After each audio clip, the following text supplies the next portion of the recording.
नमस्कार, म रश्मि राज भण्डारी। तपाईँ मलाई सुन्दै हुनुहुन्छ युट्युब च्यानल मार्फत प्रसारण हुने पोडकास्ट मदरहुडबाट। यो पोडकास्ट हरेक महिनाको पहिलो शुक्रबार साँझ 7 बजे सुन्न सक्नुहुन्छ। यस पोडकास्टको पहिलो अध्याय मार्फत हामी कुरा गर्छौं मातृत्वको खुसीसँगै आउने एउटा भयावह र कहाली लाग्दो बिरामी, जसलाई पोस्टपार्टम डिप्रेसन भनिन्छ। यस बारेमा न त अस्पतालमा आमा बनिसकेपछि चिकित्सकले सम्झाउँछन्, न घरको परिवारका कुनै सदस्यलाई यस बारेमा थाहा हुन्छ।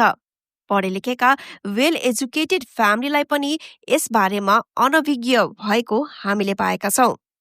यस बिरामीले गर्दा कति कलिला बालबालिकालाई आफ्नै आमाले मारेको र कति आमाले आफ्नो ज्यान आफै लिएको समाचार सुन्दै आएका छौं।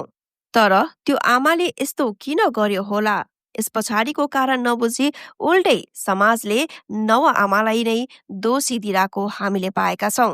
के हो त यो पोस्टपार्टम डिप्रेसन? पोस्टपार्टम डिप्रेसन एउटा यस्तो मानसिक रोग हो जुन आमा बनिसकेपछि महिलामा आउने शारीरिक बदलाव, हर्मोनल चेन्ज, परिवारले गर्ने व्यवहारले गर्दा उत्पन्न हुने इन्सिक्युरिटी जुन कसैलाई पोख्न नपाउँदा यसले बिरामी बनाइदिन्छ। यो यतिसम्म खतरनाक हुन्छ कि आफ्नै बच्चाको र आफ्नो ज्यान लिन पनि पछि पर्दैनन्। हामीले हरेक बिरामीको कुरा सहजै गरिरहँदा मानसिक रोगको कुरा निस्क्यो कि हिचकिचाउने, कुरा गर्न नरुचाउने र पागल नै भयो कि भन्ने सोच्छौं। तर मेन्टल हेल्थको बारेमा जान्नु र सबैमा यसबारे जानकारी गराउनु अति नै आवश्यक हुन्छ। हजुर, यस पोडकास्ट मार्फत हामी तपाईसँग कुरा गर्छौं मेन्टल हेल्थ सम्बन्धमा कसरी हामीले हाम्रो शरीरको अरू अङ्ग जस्तै मानसिक स्वास्थ्यको पनि ख्याल गर्नुपर्ने हुन्छ।